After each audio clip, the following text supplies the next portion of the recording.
গল্পের তরী ভেসে পড়ে নতুন নতুন গল্পের যাত্রায়।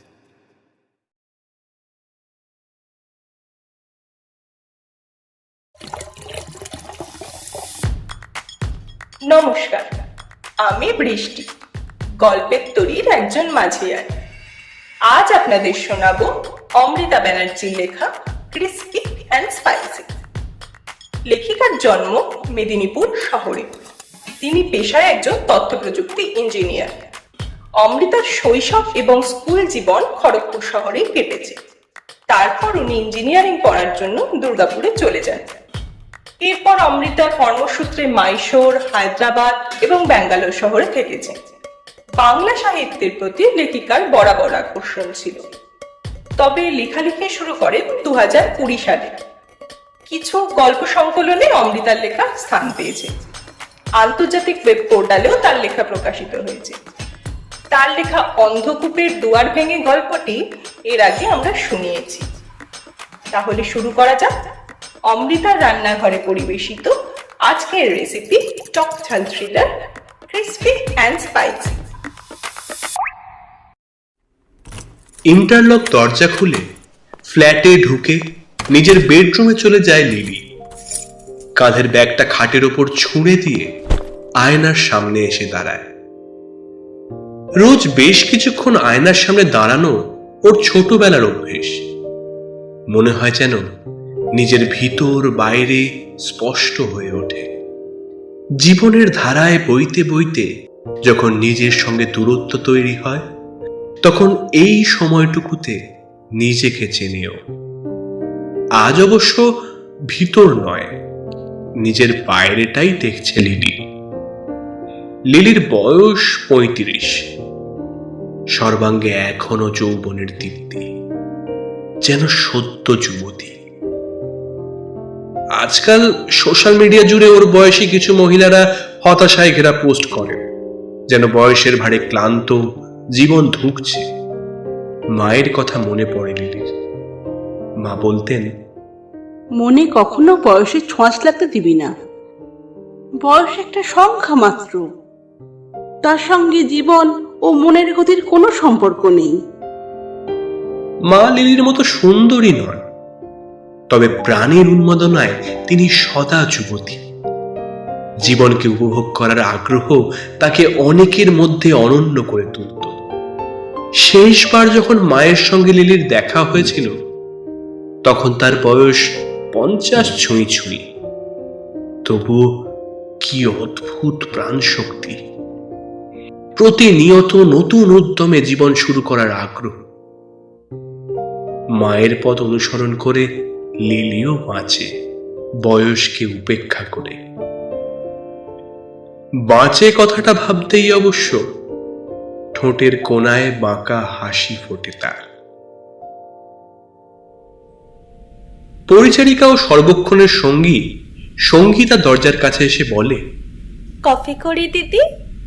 কপালের ওপর থেকে চুল সরিয়ে লিলি বলে, হ্যাঁ কর, তবে আমি স্নান সেরে বেরোনোর পর। চিকেনটা ফ্রিজ থেকে বের করে রাখ। এই তো ফিরলে, একটু রেস্ট নাও। না রে, অলরেডি 11:30 বাজে। বিকেল 5টার মধ্যে আবার বেরোতে হবে। তাছাড়া গত রাতে ভালোই ঘুমিয়েছি। ড্রেসিং টেবিলের ওপর রাখা মোবাইলটা বাজতে শুরু করে। সাইড বাটন প্রেস করে দীর্ঘশ্বাস ফেলে বাথরুমে ঢুকে যায় লিলি। শাওয়ার চালিয়ে দেয়। কয়েকদিন ধরে মেঘলা আবহাওয়ার জন্য জল বেশ ঠান্ডা। ধারালো জলের ধারা তার শরীর ময় ছুটে বেড়ায়। মনে পড়ে ছোটবেলায় শেখা কবিতার কয়েকটা লাইন। কেন রে বিধাতা পাষাণ হেন, চারিদিকে তার বাঁধন কেন। হাউসকোট জড়িয়ে কিচেনে এসে লিলি বলে, আদা রসুনের পেস্টটা গতকাল করে রাখতে বলেছিলাম, করেছিস তো? হ্যাঁ দিদি।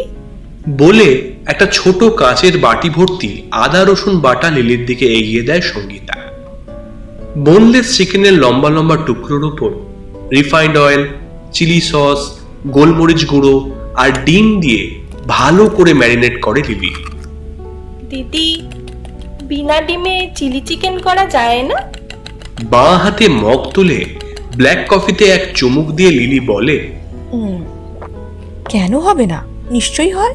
আসলে ডিম দিলে একটা মুচমুচে ভাব আসে। যারা ক্রিস্পি পছন্দ করে তাদের জন্য ডিম দেওয়া। তিনি কি ক্রিস্পি?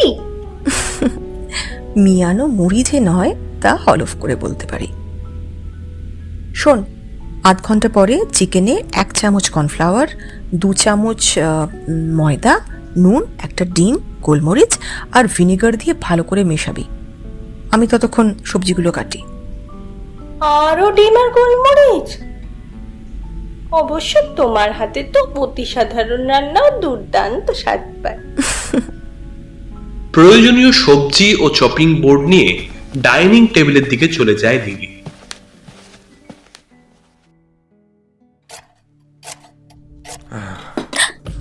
পিছন থেকে এসে সরু মসৃণ কোমর জড়িয়ে ধরে অরূপ বলে, Thin stripes.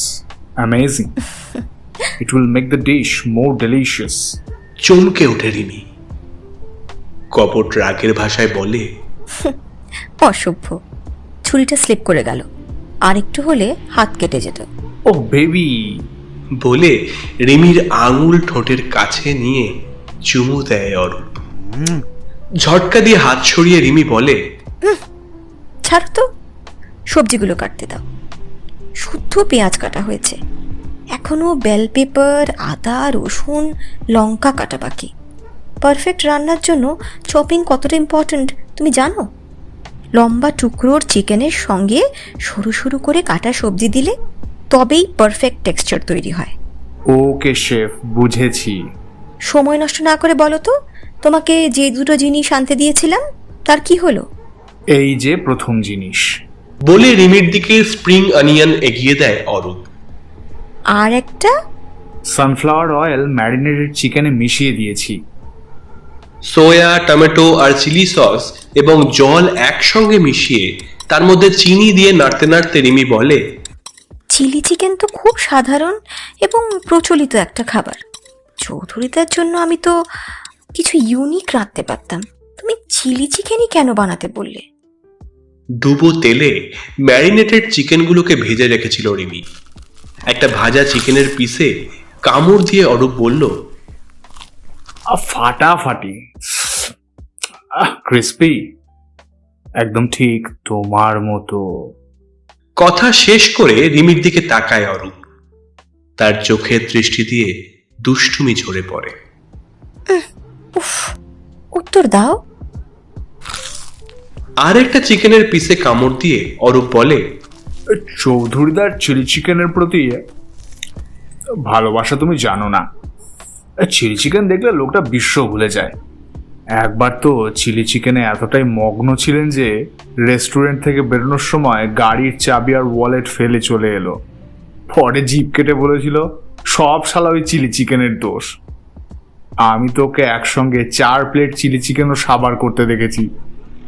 সসের বাটিটা হাতে ধরে রিমি বলে, আর কি গোলমরিচ দেব? ওর কি খুব ঝাল পছন্দ হবে? He like spice. কড়াইয়ে তেল গরম করতে বসায় রিমি। আর কতক্ষণ লাগবে তোমার? এই তো, তেলে সবজিগুলো হালকা করে নেড়ে সস আর চিকেন মিশিয়ে দেব। একটু নাড়াচাড়া করলেই রান্না শেষ। তাড়াতাড়ি করো, সময় মতো পৌঁছতে হবে তো।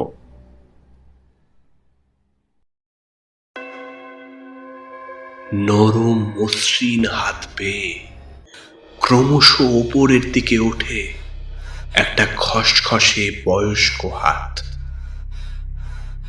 কাঁধের কালো স্লিভলেস ব্লাউজের কিনারে এসে থামে সেই হাতটা। ঝটকা দিয়ে নিজেকে সরিয়ে নেয় রিমি। রিমি একজন বার্ডিং শেফ, বেশ কয়েকটা প্রফেশনাল কোর্স করেছে এবং 2-1টা কম্পিটিশনেও জিতেছে। বর্তমানে কলকাতার একটা কুকিং রিয়েলিটি শো এর পার্টিসিপেন্ট রিমি। সেইখানেও কয়েকটি রাউন্ড পার করেছে সে। স্বপ্ন, একদিন দেশের বিখ্যাত শেফদের তালিকায় থাকবে তার নাম। তবে স্বপ্ন পূরণের ধাপে ধাপে যে অন্ধকার, তা ধীরে ধীরে বুঝতে পারছে রিমি। রিয়েলিটি শো এর প্রমোশনের জন্য কয়েকদিন ধরে ফটোশুট চলছে। ফটোশুটের পুরো ইভেন্ট স্পন্সর করছেন একজন অবাঙালি ব্যবসায়ী, মিস্টার গুপ্তা। লোকটা বড়ই অশ্লীল, লোলুপ। শোনা যায় অন্ধকার জগতের সঙ্গে তার যোগাযোগ আছে। যতটা সম্ভব তাকে এড়িয়ে চলার চেষ্টা করে রিমি। হলের একদিকে সরে দাঁড়িয়েছিল রিমি। হঠাৎ মিস্টার গুপ্তা পাশে এসে দাঁড়ানোয় অস্বস্তি বোধ করে। মিস্টার গুপ্তার চোখ মুখ দিয়ে ঝরে পড়ে কদর্য হাসি। দাঁত বের করে তিনি বলেন, ম্যাডাম ম্যাডাম মনে হয় এখনো ঠিক কমফোর্টেবল হতে পারছেন না। বিশ্বাস করেন ম্যাডাম, আপনার মধ্যে একটা ক্রিস্পি ভাব আছে, বহুত ক্রিস্পি, যেটা রেয়ার। আপনার বিউটি, ফিগার, বডি ল্যাঙ্গুয়েজ একদম মডেলদের মতো আছে। আপনি শেফ না হয়ে মডেলিংও ট্রাই করতে পারেন। ধন্যবাদ, আমি শুধু শেফ হতে চাই। তাহলে ভি আপনার হেল্প লাগবে। মুম্বাইয়ের অনেক বড় বড় রেস্টুরেন্টের সাথে আমার আলাপ আছে। বেরিয়ে যাওয়ার সময় রিমির হাতে নিজের ভিজিটিং কার্ড গুঁজে দিয়ে মিস্টার গুপ্তা বলেন, ম্যাডাম, you मेरा कार्ड रखिए। You are spicy and I love spice. আয়নার সামনে দাঁড়িয়ে শাড়িতে পিন করার সময় চমকে উঠেছিল রিমি। বেখেয়ালে মেরুন শাড়ি আর স্লিভলেস কালো ব্লাউজটা পরেছে। মিস্টার গুপ্তার সামনেও তো সেদিন এই পোশাকই পরেছিল। নিজেকে আয়নায় দেখা মাত্র সেই দিনের কথাগুলো মনে পড়ায় কেমন একটা ঘৃণা জন্মে। অরূপের ডাকে সম্বিত ফেরে। আর কতক্ষণ লাগবে তোমার? 5 মিনিট দাও, শাড়িটা পাল্টাবো। হঠাৎ? আমাকে শাড়িটা মানাচ্ছে না। রিমির কাঁধের ওপর থুতনি রেখে অরূপ বলে, ইউ আর হট। যাই পড়বে তাতেই লোকের মাথা খারাপ হয়ে যাবে। এখন চেঞ্জ করার সময় নেই, বেরোতে হবে এইবার। চটি পরার সময় জুতোর ওপর একটা কাগজ দেখে হাতে তোলে রিমি। দোকানের বিল, সানফ্লাওয়ার অয়েল, তিলের তেল আর টুকিটাকি কিছু জিনিস। রিমির কপালে ভাঁজ পড়ে। দরজা লাগিয়ে গাড়িতে বসে কাগজটা অরূপকে দেখিয়ে বলে, দেখো এই বিলটা। তুমি তিলের তেল কখন কিনলে? থমকে যায় অরূপ। ঢোক গিলে নিজেকে সামলে বলে, আমি আবার কখন কিনলাম? কোথা থেকে কাগজ উড়ে এসেছে? যত সব ফালতু ব্যাপারে সময় নষ্ট করা। চলো। তারপর বিলটা মুচড়ে জানলার বাইরে ফেলে দেয়।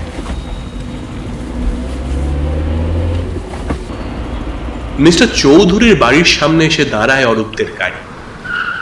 তিনি অরূপের বিজনেস পার্টনার। বয়স 45-এর কাছাকাছি। একা মানুষ। মিস্টার চৌধুরীর সঙ্গে প্রমোটিং বিজনেস শুরু করেছে অরূপ। মূলধন মিস্টার চৌধুরীর, পরিশ্রম অরূপের। মিস্টার চৌধুরীর আরো কিছু ব্যবসা আছে, তাই সবসময় তিনি শহরে থাকতে পারেন না। কলিং বেল বাজাতেই একজন মধ্যবয়স্ক ব্যক্তি দরজা খোলেন। এসো এসো, তোমাদের অপেক্ষায় করছিলাম। আপনার ইনভাইট কি ইগনোর করা যায়? এই যে আমার বেটার হাফ। হেসে নমস্কার জানায় রিমি। এসো ইয়ং লেডি। ভিতরে ঢোকার সময় অরূপের মোবাইল বেজে ওঠে। একটু কথা বলে লাইন কেটে দেয় অরূপ। তাকে একটু চিন্তিত মনে হয়। মিস্টার চৌধুরী বলেন, আরে কি হলো? বটতলা ক্লাবের ছেলেগুলো আবার হাঙ্গামা শুরু করেছে। কাজ এগোতে দেবে না। যাই গিয়ে দেখি। আমিও যাই। আরে না না না, তুমি থাকো, আমি একটু পরে ফিরে আসবো। অপরিচিত এক পুরুষের সঙ্গে থাকতে অস্বস্তি বোধ করে রিমি। তবুও বাধ্য হয়ে ভিতরে ঢুকে বসে। অবশ্য অস্বস্তি একটু পরেই কেটে যায়। মিস্টার চৌধুরীর অমায়িক আচরণ আর প্রাণ খোলা গল্প শুনে রিমির তাকে বেশ ভালো লাগে।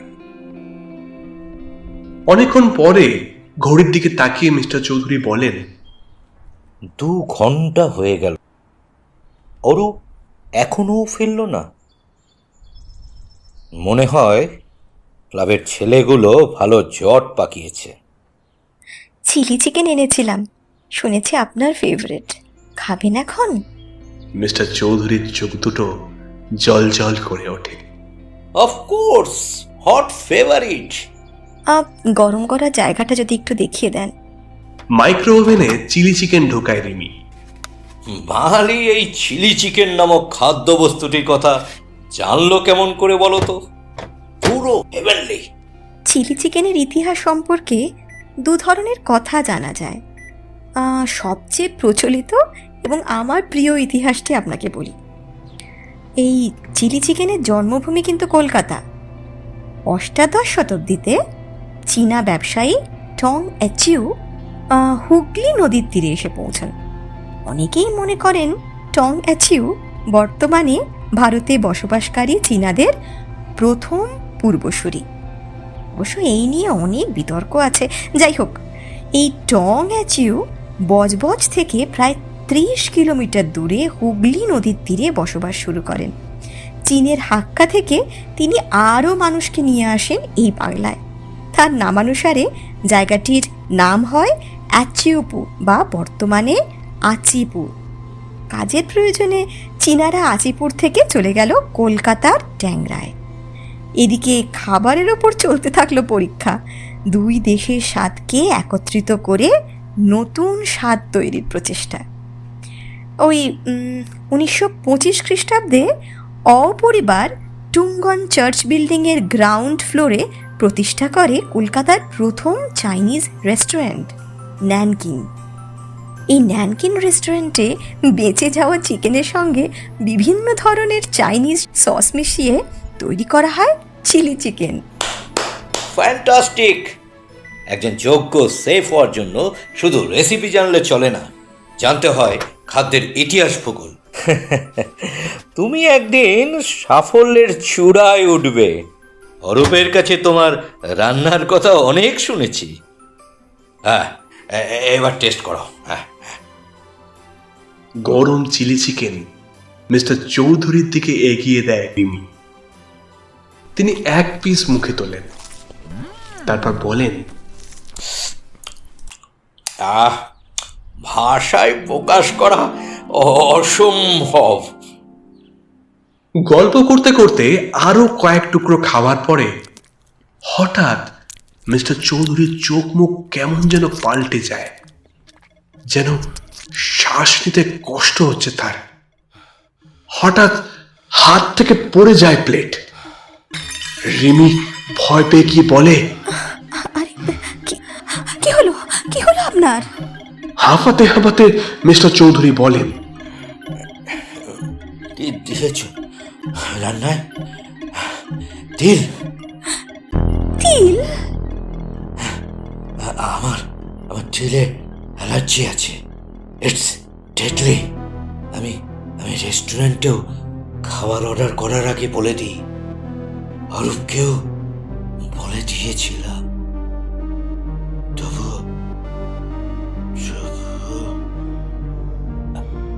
কথা শেষ করতে পারেন না মিস্টার চৌধুরী। তার অস্থিরতা বেড়েই চলেছে।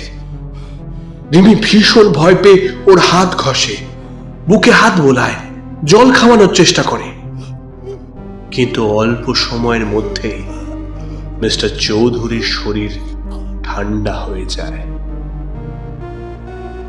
সোফায় ঢলে পড়েন তিনি।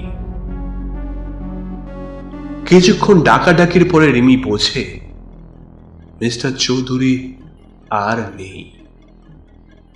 ওর মাথা টলে ওঠে।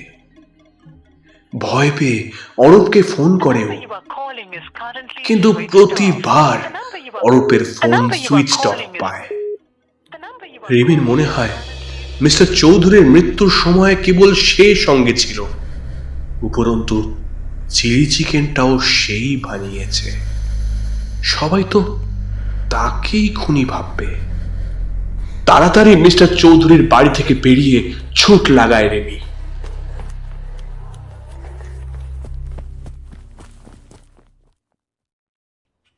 হাওড়ার ভিতরে গঙ্গার ধারে গ্রাম্য পরিবেশের মাঝে কটেজটা। বেল বাজাতেই একজন বয়স্ক লোক দরজা খুলে কপাল কুঁচকে তাকান। আপনি? লিলি হেসে বলে, আজ আমার আসার কথা। আমি লিলি। ও, আসেন। শহর থেকে কয়েকদিন ছুটি কাটানোর নামে বাবুরা এখানে আসে এবং সন্ধ্যার পরে একজন করে মহিলাও আসেন। তারপর তারা কয়েকদিন একসঙ্গে থাকেন। দেখলে যেন মনে হয় স্বামী স্ত্রী। আসলে এরা কে তা খুব ভালো করেই জানেন বয়স্ক মানুষটি, কিন্তু মুখে কোনো কথা বলেন না। রাত পর্যন্ত কাজ সেরে নিজের বাড়ি ফিরে যান, পেটের দায়। ভিতরে ঢুকে লিলি বলে, সাহেব কোথায়? এখনো আসেন নাই। একটা বক্স বয়স্ক মানুষটিকে দিয়ে লিলি বলে, তোমার সাহেবের জন্য এনেছি, রাতে ওকে দিও, আমি কিছু খাবো না।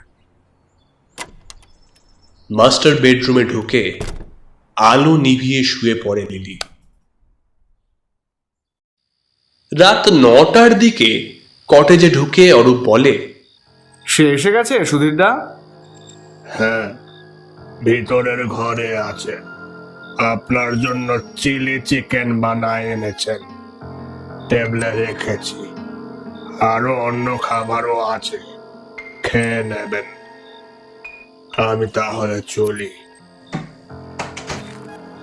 সুধীর চলে যান। চেয়ারে বসে চিলি চিকেনের পিসে কামড় দেয় অরূপ। সঙ্গত করে উষ্ণ তরল। রাতের জন্য শরীরটাকে গরম করতে হবে। তার চোখে মুখে ফুটে ওঠে চাপা উচ্ছ্বাস। হঠাৎ বেডরুমের দরজার দিকে চোখ পড়তে চমকে ওঠে অরূপ। তার শরীরে তুলে ওঠে, এ কি, রিমি দাঁড়িয়ে! 10 বছর আগের সেই বিভীষিকাময় রাতে উন্মাদের মতো ছুটতে ছুটতে মিস্টার গুপ্তার কথাই রিমির মাথায় এসেছিল। শুনেছিল লোকটা পারে না এমন কাজ নেই, তার কাছে যাওয়াই সবচেয়ে নিরাপদ মনে হয় তার। মায়ের কাছে গেলে তো পুলিশ খুব সহজেই খোঁজ পেয়ে যাবে তার। তাই পার্স থেকে কার্ড বের করে মিস্টার গুপ্তাকে ফোন করেছিল রিমি। একবারের চেষ্টাতেই ফোন তুলেছিল মিস্টার গুপ্তা। তার কাছে আশ্রয় চেয়েছিল রিমি। মিস্টার গুপ্তাও তাকে নিজের কাছে ডেকে নিয়েছিলেন। রিমির বিশ্বাস ছিল অরূপ খুঁজবে, ঠিক তার কাছে আসবে, উদ্ধার করবে। কিন্তু না, অরূপ আসেনি, কোনো দিনই আসেনি।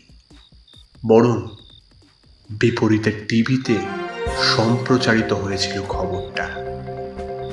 অরূপ বলেছিল, আমার স্ত্রী রিমি দুশ্চরিত্রা। শেফ হওয়ার বাহানায় সে অনেক পুরুষের সঙ্গে ঘনিষ্ঠতা তৈরি করে। চৌধুরীদার টাকার উপর ওর অনেক দিন ধরে লোভ ছিল। রিমির পক্ষে তাকে সরিয়ে দেওয়া অসম্ভব নয়। ফেরার সমস্ত পথ বন্ধ হয়ে গিয়েছিল। থমকে গিয়েছিল জীবন। সময়ের স্রোতে ও মিস্টার গুপ্তার বদান্যতায় রিমি হয়ে উঠেছিল এসকর্ট লিলি।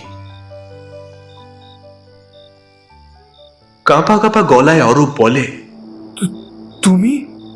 অবশ্য উত্তর শোনার আগেই তার শরীরে কি যেন একটা অস্বস্তি শুরু হয়।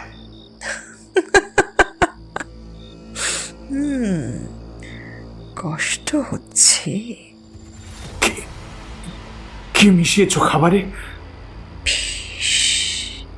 মানে? চিন্তা নেই, এই বিষ ধীরে ধীরে কাজ করে। আমার কাছে অ্যান্টিডোট আছে, তবে সেটা নেওয়ার আগে তোমায় সত্যি সত্যি স্বীকার করতে হবে। বলো, কি করেছিলে তুমি? অরূপের অস্বস্তি বাড়ে, শ্বাস প্রশ্বাসের গতিবেগ দ্রুত হয়। সে বলে, খুব খুব নিষ্ঠুর তুমি। অবশ্যই। চৌধুরীদার কোনো আপনজন ছিল না। ওকে রাস্তা থেকে সরিয়ে দিলে পুরো ব্যবসাটা আমার হওয়ার নিশ্চিত ছিল। ওর অ্যালার্জির কথা আমি জানতাম, তাই তাই ম্যারিনেটেড চিকেনের মধ্যে তিলের তেল মিশিয়ে দিয়েছিলাম।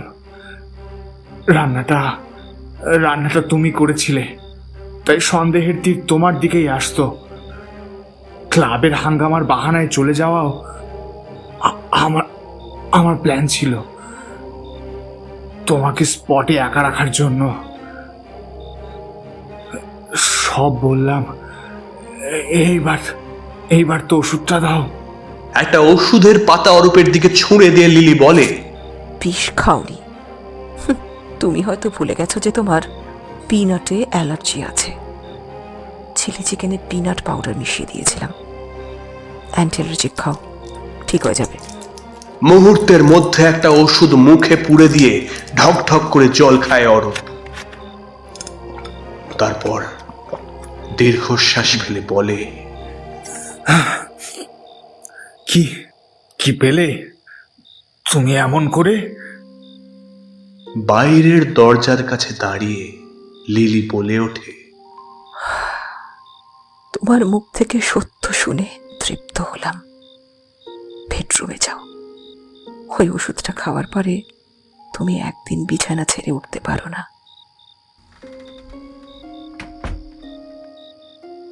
অন্ধকার গ্রাম্য পথ ধরে হাঁটতে থাকে লিলি। গলার পেন্ডেন্টে লাগানো স্পাই ক্যামেরায় বন্দী হয়েছে অরূপের স্বীকারোক্তি। এইবার চলতে হবে দীর্ঘ পথ। আইনের সাহায্য নিয়ে রেমির নামের ওপর লাগা কলঙ্ক তাকেই মুছতে হবে। পথ সহজ হবে না, তবুও সেই পথে লিলিকে চলতে হবে। গঙ্গার সামনে এসে দাঁড়ায় লিলি।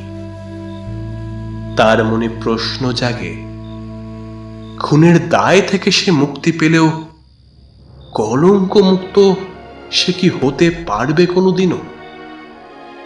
মা গঙ্গা কি তার লিলি নামটা মুছে ফেলতে পারবে কোনোদিন?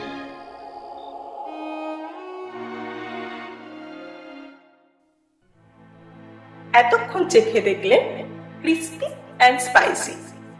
গল্প পাঠেও কেয়ারটেকারের ভূমিকায় ছিল সৌপর্ণ, লিলি ওরফে রিমির চরিত্রে সোহিনী, অরূপ শুভদীপ, মিস্টার চৌধুরী অতনু, গুপ্তাজির ভূমিকায় পৃথ্বীরাজ, মা শ্রীমতী অনিন্দিতা গাঙ্গুলি এবং গল্পের সূত্রধর ও সঙ্গীতার ভূমিকায় আমি বৃষ্টি। আজকের মেনুর টেস্ট কেমন ছিল জানাতে ভুলবেন না কিন্তু কমেন্টে। রান্নাকে কেন্দ্র করে কোনো গল্পের তরিতে এই প্রথম। যদি ভালো লাগে তাহলে শেয়ার করে পৌঁছে দিন আপনার ভোজন বিলাসী বন্ধুদের কাছে, আর সাথে একটু লাইকও করে দেবেন। আজকের মতো এখানেই বিদায়। আবার ফিরে আসবে গল্পের তরি নতুন কোনো গল্প নিয়ে। শুভরাত্রি।